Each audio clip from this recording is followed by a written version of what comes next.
constant learning, being curious about how to do things differently, but also deliberate action.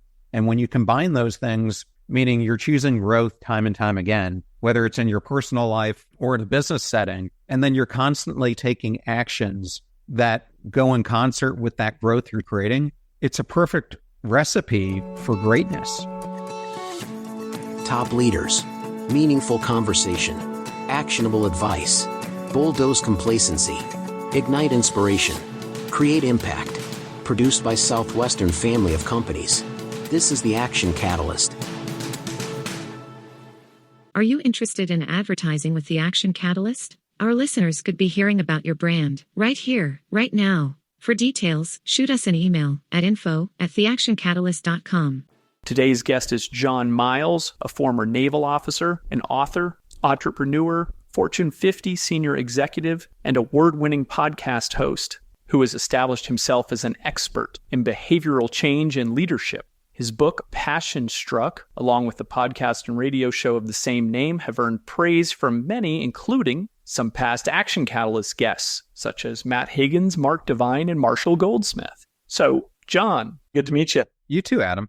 You know what? One of the things that I do like talking to our guests about, and that I kind of probably wanted to open with you some, is focusing a lot on the journey. You know, most of our guests didn't necessarily have a master plan from the age of 10 on being where they are today. It's evolved over time.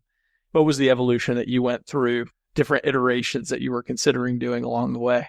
Thanks for that question. As I was growing up, I had always had in my mind that I was going to be doing something of impact to others, but I always thought it was going to be in a way of some type of public service, whether that was being a police officer, an FBI agent, fireman. I never really saw myself sitting behind a desk of sorts. I kind of saw myself being out there and living this life of exhilaration, etc. And for me, that's exactly how my life was going up until about the age 28. I had gone to the Naval Academy, had spent time as a military officer where I was working at the counter-drug mecca for the United States. And in this command, we had all these different law enforcement entities and intelligence entities, and they all asked me to apply. And here I am making this choice of, do I want to go to the DEA, NSA, FBI, etc. And I ended up taking the route of becoming an FBI agent, and was literally a few days from going to Quantico when my detailer called me out of the blue and said, I've got some unfortunate news for you. Congress can't get their act together. He used stronger words than that. And your class has unfortunately been recycled. And to my naivety, I thought he was telling me I had a couple month delay, and it ended up being closer to a 3.5 to 4 year delay. And by the time that the opportunity represented itself, I had been forced to take a plan B when this plan A vanished in front of me, and that plan B ended up becoming then the next 20 to 25 years of my career, a career that I never thought I was going to get into and was kind of forced to go into because of circumstances beyond my control. And in reflection, did you feel like that path was the right one? Well, I think when we get immersed in it, we don't really think that way. I guess I always had this mentality, regardless of what I did. I always aspired to do the best job that I possibly could. So before long, I had really excelled at what I was doing and was on this rocket ship climb to the top, so to speak. I think each phase of our life, we pull and extract different lessons that we end up being able to leverage later on. And I could assume some of the lessons that you might have learned at the Naval Academy, where I think you were also an athlete as well. Yeah, well, it's funny. I think almost everyone who goes to the Naval Academy is an athlete. Yeah. Yeah, I was highly recruited to be a cross-country and track runner, and that's where I got my start. Yeah. What are some of the lessons you pulled from that earlier formative experience that you were able to leverage in your professional and consulting career? I would like to even go a little bit before I went to the Naval Academy. Please. When I was coming out of middle school, going into high school, I had always been kind of this chubby kid. And my salvation from that was I had always been a hard worker. My family kind of gave us the basics, and anything beyond that, we were kind of called upon to find our own way. And so when I was in fifth or sixth grade, I actually started a paper route, and having to do that paper route every day and get that exercise in kind of reshaped my trajectory, but I still wasn't where I wanted to be going into high school. And so I thought, I'll try this cross country thing, never expecting to be any good at it. When I first started, the seniors on the team had no dedication or wherewithal to make us a top performing team. And yet there was this group of sophomores and juniors on the team who were really serious about what they were doing. And I started to watch them and wanted to be like them. And the more I started to enter their circle, which was difficult because they were faster than me. So it meant that if I were going to go out on a training run with them, it was really difficult trying to keep up. I stuck with it. And the more I stuck with it, the more I started learning that not only were they working out there, but they were also doing things outside of practice, such as trying to get good sleep, trying to eat well, and were really supportive of each other. So they were trying to make each other person good because they viewed it as a team effort. And the nice thing about cross country is sometimes you think it's an individual sport. It's actually a team sport. So you win by how your top 5 or 6 runners score. So I also learned the importance of support and other things like that. I had a huge issue at first where I was psyching myself out so much before races to the point that I would get physically sick. And I started to approach practice as if it was a race. And it completely changed the way I've lived my life up until this day, because if you start treating every day as if it's a game day, you don't have that anxiety anymore. So those things were kind of a foundation that when I went to the Naval Academy, I was so glad I had. So you're out of the Naval Academy, you take this kind of windy road that gets you to consulting, and then from consulting into senior executive roles with fairly large companies. Well, I started out at Booz Allen and then Andersen Consulting. So I got to work in a lot of large companies, ExxonMobil, Halliburton, companies of that size. But I was also, by the time I got to Andersen, I started a practice focused on high growth mid-market companies. So I was also working on WebMD in the very early days and other startups like that, mid-sized companies. So I was lucky enough that I had experience doing both. I started a company called Lendlease, headquartered out of Australia. And when I started with them, they had about a $15 billion revenue. They were part financial institution. They owned the second largest bank in Australia. They had a whole portfolio of mutual funds. They also had a real estate investment trust area that fueled the other side of their business, which was property management and construction.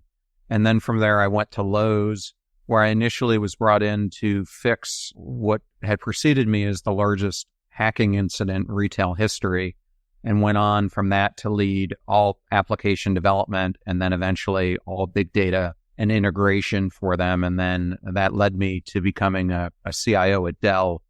Yeah. One of the things that you write about is the need for curiosity.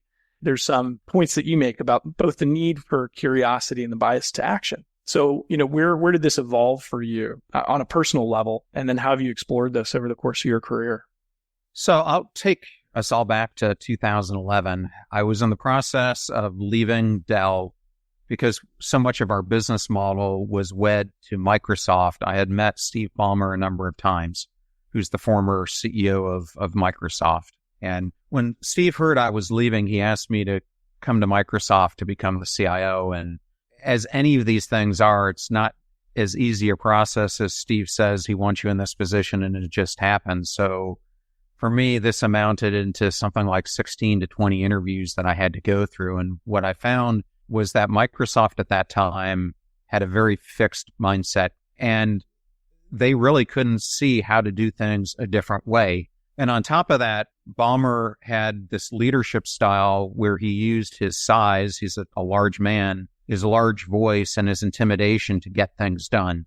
So that's how the rank and file were treating many of the employees underneath them, was really an era of intimidation to get things done. And I met this man who had been there for a long time at that point, who was talking to me about things that were so different and foreign about what Microsoft could be if they would start doing things differently. And that was Satya Nadella. And this was 3.5 years before he took over the role that he has now. The reason I'm bringing this all up is I didn't end up taking that position because I thought I was walking into a toxic culture at the time, which it would have been. But if you look at what he has brought into that company, he has really brought in a culture of growth, of constant learning, where he really rewards people for being curious about how to do things differently. But there's also a culture of deliberate action. And when you combine those things, meaning you're choosing growth time and time again, whether it's in your personal life or in a business setting, and then you're constantly taking actions that go in concert with that growth you're trying to creating, it's a perfect recipe for greatness. We think that in order to achieve these monumental things in life, it comes down to these grandiose moments. And what I've learned from talking to 50 plus behavior scientists and reading hundreds of books is that's not how things work. We as humans are the ultimate learning machine, and coupling that with intentional actions that get either you or the organization that you're working for closer to the long-term aspirations and the shorter-term ambitions that you're trying to accomplish. It's hard to maintain a bias for action culturally in companies at scale, right?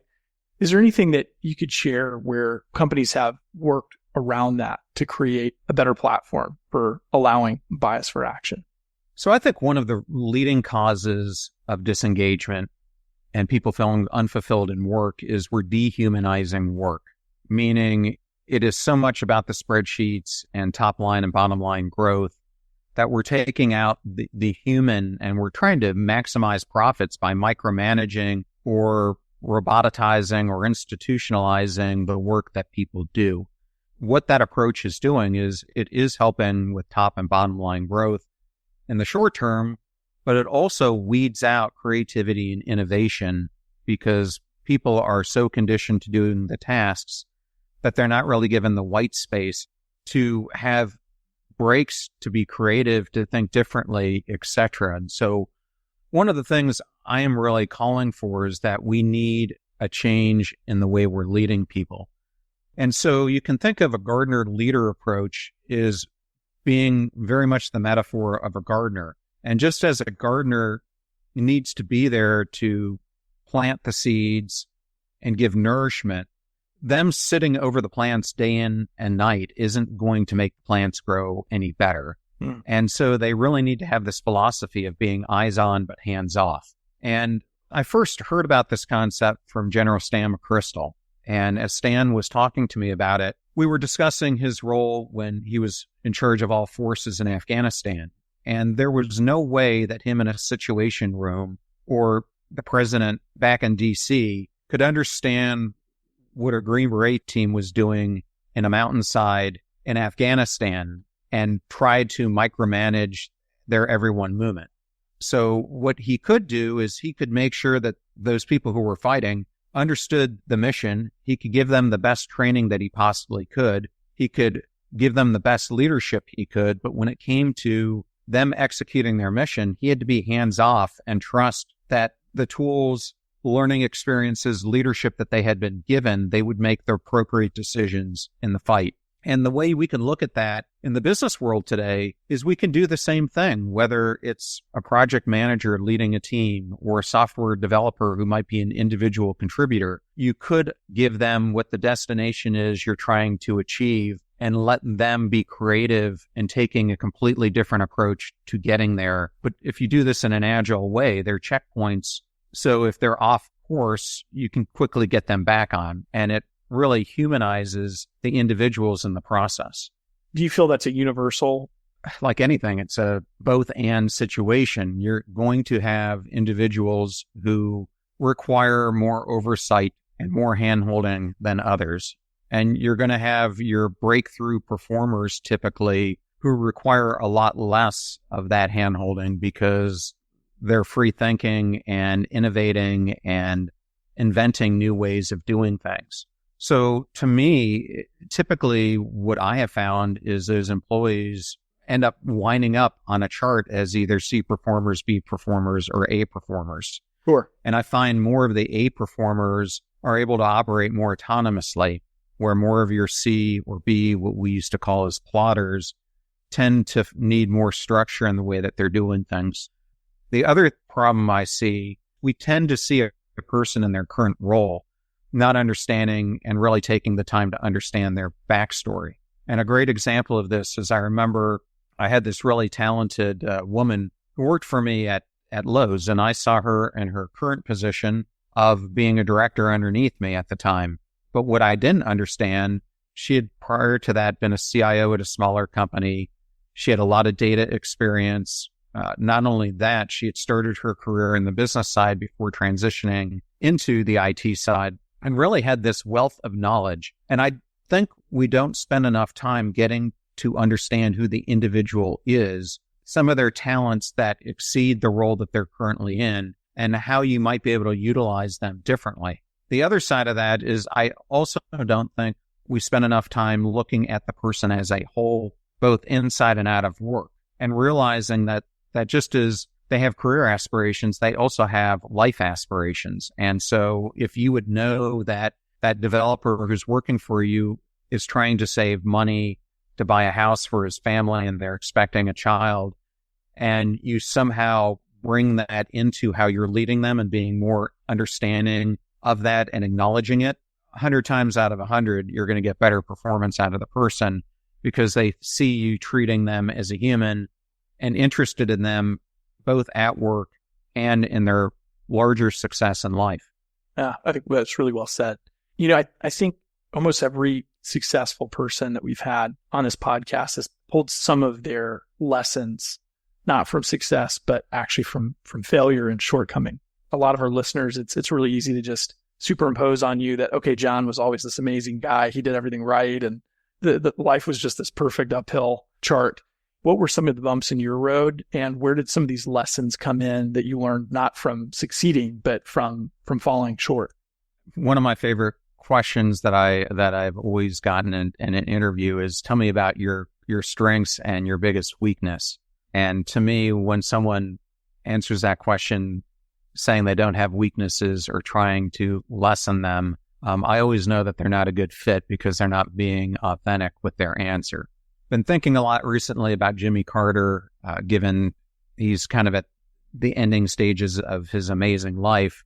He's a Naval Academy grad, and I remembered this story. He was interviewing to become part of this burgeoning nuclear power program in the Navy, and this is back in the early 1950s. And during this time, you had Hyman Rickover, the longest standing military officer of all time. He ended up being a military officer until his 80s. He was known and feared for how demanding he was in interviews. People would lose their minds trying to think about how to prepare themselves for these interviews. In this case, Jimmy Carter had already graduated from the Naval Academy. He was in the fleet already, and he applied. And he has this interview with the Admiral, and the Admiral is talking to him for about 2 hours. And he doesn't really do this in a set interview style. He asks Carter to start talking to him about areas of interest and areas that he knows best. And as Carter is going through everything from navigation to propulsion systems to stoicism and everything else, he realizes that Rickover is a master in every single one of these topics and an expert in them, and that he is basically being put to task. And so as they're ending the interview, Rickover asks him one final question, and he said, while you were at the Naval Academy, did you always do your best? And Carter was about ready to answer yes when he reflected on the conversations that they had been having and the demand for excellence that Rickover wanted out of the people who were part of the nuclear Navy. And he said, upon thinking about it, no, I didn't. I could have studied harder for tests. I could have performed better in athletics. I could have learned more about our enemies. And then Rickover ended the conversation with, well, why didn't you? And that really became this moment for Carter of realization that by him not always trying to do his best, it was limiting him in so many different ways. And it changed his whole approach on life. So, I mean, that's just one example, but I've had so many mistakes and misfortunes and bumps along the way. And that is what has allowed me to learn and become better. When you wrote Passion Struck, I was advised once upon a time that if you write a book, you try not to write it for everyone. You try to write it for maybe one person that you really have in mind. Who did you write Passion Struck for in a way? I guess if I would say I wrote it for anyone, I wrote it for my two kids and their generation. This world that they're entering professionally is so far different from the life that I entered. I mean, we both walked into it feeling that we were facing change and things were happening faster than they were for those before us. But change is happening at such a rapid pace now. But not only that, I think we're at a huge inflection point where the world tends to be cyclical. And I write about something in the book called social impact theory, where over periods of time, history tends to repeat itself. And I think we're at the state now of going into one of these cycles. And we have, over the past 100 years, been in the cycle where we are breaking out of people being entrepreneurs. Entrepreneurship has been on a decline ever since the 1970s. More and more people are unwilling to make the risk. And instead, they're going for the comfort of joining a more established company.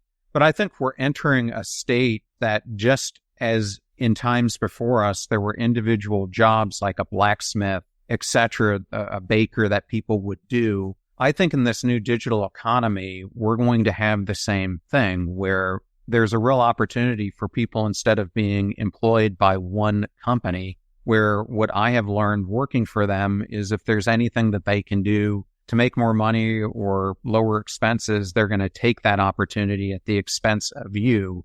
For you to position yourself as an individual entrepreneur where you're almost a solo agent working for a collection of businesses and living life more on your own terms. Now, in order to do this, it's going to mean throwing out the book that my generation, and I would say even the millennials, certainly my parents' and grandparents' generations lived by before us, that you basically have this recipe. You're born, you go to schooling, you get a college degree or go to a trade school, get this job where you kind of lead this portfolio career, have kids along the way, retire, blah, blah, blah, blah, blah. And I think more and more people have an opportunity to break out of that matrix that we've kind of been confined in and to live their life differently with more freedom and autonomy.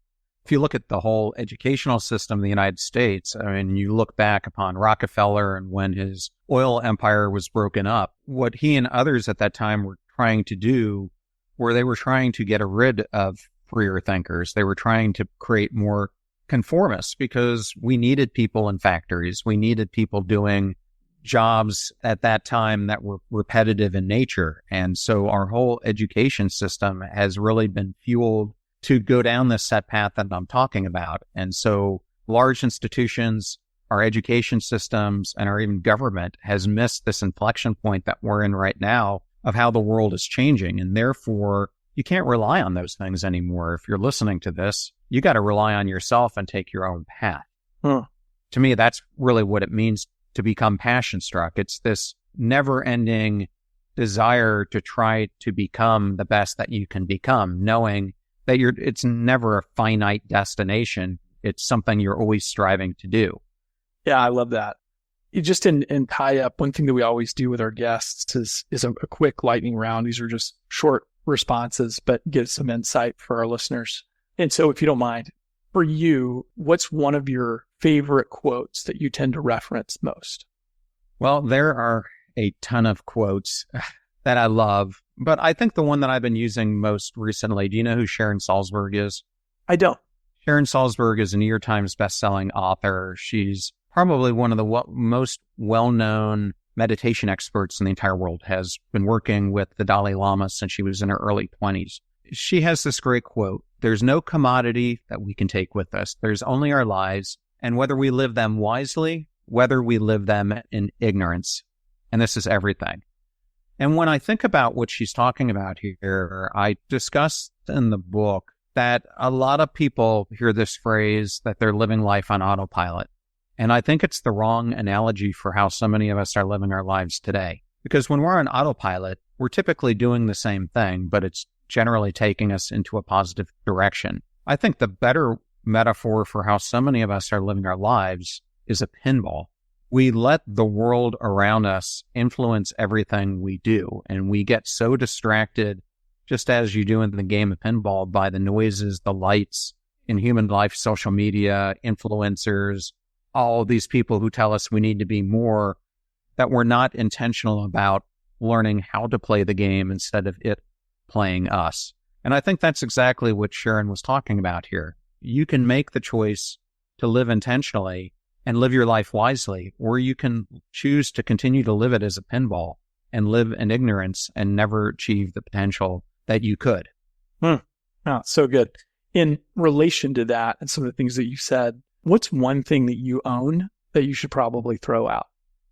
So I remember earlier in my life, it was like I wanted to have bigger and bigger houses. I think we all think about having more than our parents did. And I've certainly reached that point. And I'm now in a stage in my life where, both my kids are out of the house and I'm now trying to downsize. And I recently had my house on the market. And in order to do that, I had to declutter the house. And so it's amazing once you do that, how much you realize certain things you don't even miss a month later and what you do miss. So one of the things that I have really missed is I had to put away my record collection and my record player. And I have really missed that enjoyment in my life. But what I haven't missed was I have a whole bunch of DVDs that I've had for years that I don't know why I've saved that I haven't even thought about watching over the past 4 to 6 weeks. So I would get rid of those DVDs. I think another thing that I need to get rid of is right now I looked in my garage and I love to cook and I think I have 5 different grills. So I think I need to get that down to 2. But there are a bunch of other things from shoes and clothing that I need to declutter. And I think Gretchen Rubin has a great book on this where it's called Outer Order, Inner Calm. And there is such truth to simplifying your life and how much it will bring you that inner calm and confidence if you do so. Oh, love that. Yeah, we accumulate so much over life and thinking it makes us bigger, but then it actually just adds a lot of stress in many cases and more things to manage, right? I always like to say I'd prefer to be friends with a guy that has a boat than have one. Yep. I love this. Thank you so much. This has been a really enlightening episode just because of your history being so unique in your pathway and some of the lessons and frankly, some of the lessons you've learned, not just from your own life, but from some of the people you've interviewed. So I'd kind of like to end on this quote. Buddhist philosopher Daisaku Ikeda said, "What is defeat in life? It's not merely making a mistake. Defeat means giving up on yourself in the midst of difficulty. What's true success in life? True success means winning your battle with yourself. Those who persist in the pursuit of their dreams, no matter what the hurdles, are winners in life, for they have won over their weaknesses." And I bring that up because I think it was a core theme to everything that you were asking me today. And it's a core theme to my book. And you can find this, if you want to learn more about me, at John R. Miles, R is my middle initial, .com. And if you want to learn more about the Passion Struck podcast, Passion Struck movement, and some of the educational things we're doing, then you can go to passionstruck.com. John, thanks for your time so much today. Great interview. Yeah, Adam, thank you so much for having me. It was such an honor to be here. If you enjoy this podcast, please make sure to subscribe.